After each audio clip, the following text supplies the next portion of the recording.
نضيء بنورنا الدنيا وننشر في الفضاء أملا ونعلي عزم همتنا فمن طلب العلا وصل.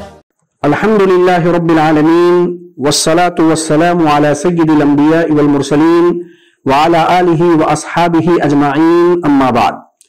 عزیز طلبہ، آج کے اس درس میں ہم اخیافی بھائی بہنوں کے احوال کے سلسلے میں گفتگو کریں گے. چنانچہ مصنف علیہ الرحمہ علامہ سجاوندی رحمۃ اللہ علیہ اخیافی بھائی بہنوں کے احوال میں فرماتے ہیں وَأَمَّا لِأَوْلَادِ الْأُمِّ فَأَحْوَالٌ ثَلَاثٌ. بہرحال اخیافی بھائی بہن تو ان کی تین حالتیں ہیں. السدس للواحد، سدس ملے گا جبکہ یہ تنے تنہا ہوں. والثلث للاثنین فصاعدا، ثلث ملے گا جبکہ یہ دو یا دو سے زائد ہوں. ذکورہم واناثہم فی القسمۃ والاستحقاق سواء، ان کے مذکر اور ان کے مؤنث تقسیم اور استحقاق میں برابر ہیں. ویسقطون بالولد وولد الابن وان سفلا، اور یہ اخیافی بھائی بہن بیٹا بیٹی پوتا پوتی تا سلسلے اخیر کی موجودگی میں ساقط ہو جاتے ہیں. وبالابی والجد بالاتفاق، باپ اور دادا کی وجہ سے بھی بالاتفاق ساقط ہو جاتے ہیں. عزیز طلبہ، ہم مصنف علیہ الرحمہ کی عبارت کی روشنی میں کل مباحث سبعہ، 7 مباحث پر ہم گفتگو کریں گے. سب سے پہلی بحث اولاد الام کے احوال ثلاثہ مع مثال و دلیل. بحث ثانی ذکورہم واناثہم فی القسمۃ والاستحقاق سواء. بحث ثالث قسمت اور استحقاق دونوں لفظ لانے کی وجہ. بحث رابع اخیافی بھائی بہنوں کے مابین قاعدہ للذکر مثل حظ الانثیین کیوں نہیں جاری ہوتا ہے. بحث خامس وبالجد بالاتفاق، عبارت میں بالاتفاق کی قید کا فائدہ. بحث سادس احوال ثلاثہ کی وجہ حصر مع نقشہ. بحث سابع اولاد الام سے متعلق ایک اہم فائدہ یعنی خواص اربعہ متعلقہ من اولاد الام. چنانچہ ہم اپنی سب سے پہلی بحث شروع کرنے جا رہے ہیں اولاد الام کے احوال ثلاثہ مع مثال و دلیل. آپ حضرات کو معلوم ہے کہ ہم اصحاب الفرائض کے احوال میں سے ہر حالت کو 4 طریقے سے سمجھنے کی اور سمجھانے کی کوشش کر رہے ہیں. سب سے پہلا طریقہ ہے برسبیل فہم. چنانچہ آپ یہ سمجھ لیں اور جان لیں کہ اولاد الام کی کل 3 حالتیں ہیں. سب سے پہلی حالت اولاد الام کو سدس ملے گا جبکہ وہ تنے تنہا ہوں. دوسری حالت اولاد الام کو ثلث ملے گا جبکہ وہ متعدد ہوں یعنی ایک سے زائد ہوں. اور تیسری حالت اولاد الام کے محروم ہونے کی ہے جبکہ فروع مطلق بیٹا بیٹی پوتا پوتی میں سے کوئی موجود ہو یا اصول مذکر باپ دادا میں سے کوئی موجود ہو. یہ تو برسبیل فہم ہوا. اب برسبیل دلائل اس کو سماعت کریں.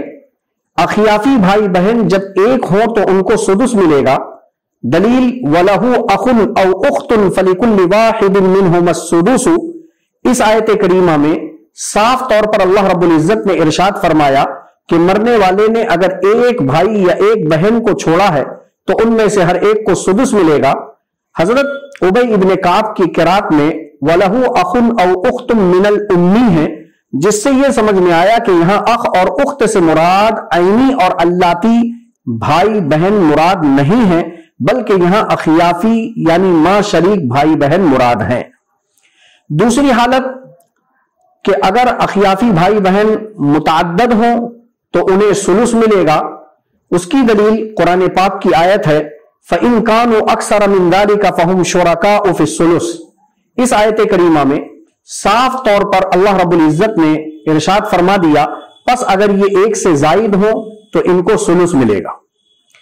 تیسری حالت حرمان کی ہے کہ اگر اخیافی بھائی بہن کی موجودگی میں فروع مطلق بیٹا بیٹی پوتا پوتی میں سے کوئی موجود ہو یا اصول مذکر باپ دادا میں سے اگر کوئی موجود ہو تو یہ محروم ہو جائیں گے.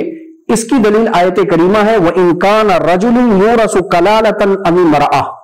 اس آیت کریمہ کے ذریعے طریقہ استدلال بالکل واضح ہے کہ اللہ رب العزت نے اس آیت کریمہ کے اندر औलाद उल उम के तौरीस की एक शर्त बयान की है कि मरने वाला जो मोरिस की शक्ल में मर रहा है वो सिफते कलाला के साथ में मरे। और रजुले कलाला या इमराते कलाला कौन है, इस सिलसिले में ये वजाहत गुज़िश्ता कल के दर्स में आप हजरात के सामने आ चुकी है। अबू दाऊद शरीफ की रिवायत से कि हजरत सहाबे किराम रिज़वानुल्लाहि ताला अलैहिम अजमईन ने बराह रास्त जनाब नबी पाक सल्लल्लाहु अलैहि वसल्लम से ये सवाल किया था, माहियल कलाला या रसूल अल्लाह सल्लल्लाहु अलैहि वसल्लम। तो अल्लाह के नबी सल्लल्लाहु अलैहि वसल्लम ने इरशाद फरमाया, लम यदा वलदन वला वालिदन, मरने वाला अपने पीछे ना तो औलाद में से किसी को छोड़े और ना तो वालिद यानी बाप दादा में से किसी को छोड़े। मालूम ये हुआ कि मरने वाले ने अगर फुरूए मुतलक में से किसी को छोड़ा है या उसूले मुजक्कर में से किसी को छोड़ा है तो औलादुल उम महरूम हो जाएंगे। यह है आप हजरात के सामने बरसबीले दलाइल औलादुल उम के अहवाले सलासा को लेकर। अब हम तीसरे दर्जे में समझेंगे बरसबीले मिसाल। चुनांचे सबसे पहली हालत आपके सामने बयान की गई थी कि औलादुल उम अगर एक हो तो उन्हें सुदुस मिलेगा। आप स्क्रीन पर देख रहे हैं कि पहली मिसाल में एक शख्स का इंतकाल हुआ, उसने अपने पसमंदगान में उख्त लिउम एक अखियाफी बहन को छोड़ा और साथ में एक चचा को छोड़ा। एक अखियाफी बहन है, इस वजह से हमने उसको सुदुस दे दिया। चचा है, हमने उसको असबा बना दिया। फुरूज़ मुकद्दरा सित्ता में से तने तनहा सुदुस आया। मसला हमने उसके हमनाम अदद 6 से बनाकर अखियाफी बहन को एक दे दिया। मां बाकी जो है वो असुबत की वजह से चचा ने ले लिया। दूसरी मिसाल भी आप देख रहे हैं कि एक अखियाफी भाई है, तने तनहा होने की वजह से हमने उसको सुदुस दिया। चचा है, उसको हमने असबा बना दिया। सुदुस के हमनाम अदद 6 से मसला बना, उसमें से एक अखियाफी भाई ने ले लिया। मां बाकी जो है वो असुबत की वजह से चचा ने ले लिया। दूसरी हालत है अखियाफी भाई बहनों की कि उन्हें सुलुस मिलेगा जबकि वो एक से जायद हो। आप स्क्रीन पर देख रहे हैं कि एक शख्स का इंतकाल हुआ, उसने अपने पसमानदगान में 4 अखियाफी बहनों को छोड़ा।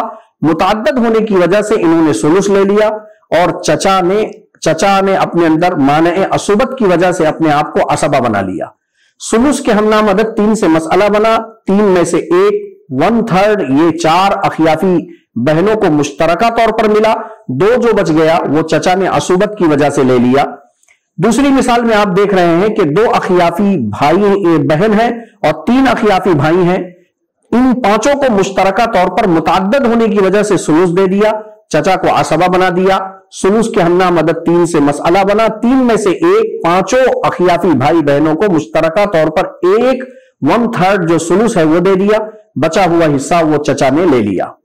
तीसरी हालत अखियाफी भाई बहनों की ये थी कि उसूल मुजक्कर या फुरूए मुतलक में से अगर कोई मौजूद है तो अखियाफी भाई बहन महरूम हो जाएंगे। स्क्रीन पर आप पहली मिसाल देख रहे हैं, फुरूए मुतलक में से इब्न है, इस वजह से अखियाफी बहन महरूम हो रही है। दूसरी मिसाल के अंदर फुरूए मुतलक में से बिन्तुल इब्न है, इसलिए अखियाफी भाई महरूम हो रहा है। तीसरी मिसाल में आप देख रहे हैं उसूल मुजक्कर में से बाप है, इसलिए अखियाफी बहन महरूम हो रही है। चौथी मिसाल में आप देख रहे हैं फुरूए मुतलक में से बिन्त है, इसलिए अखियाफी भाई महरूम हो गया। ये आप हजरात के सामने औलादुल उम के अहवाले सलासा आपके सामने 3 सूरतों में पेश कर दिए गए। एक ही सूरत रह गई बरसबीले वजह हस्र। वजह हस्र के तौर पर आप यूं कह सकते हैं कि मरने वाले ने फुरूए मुतलक और उसूल मुजक्कर में से किसी को छोड़ा होगा या नहीं। अगर किसी को छोड़ा है तो ऐसी सूरत में औलादुल उम महरूम हो जाएंगे, और अगर नहीं छोड़ा है तो फिर 2 हाल से खाली नहीं, या तो ये 1 होंगे या 1 से जायद। अगर 1 हैं तो इन्हें सुदुस मिलेगा और अगर 1 से जायद हैं तो इन्हें सुलुस मिलेगा। ये 4 तरीके से आप हजरात के सामने औलादुल उम के अहवाल की तफसील आ गई।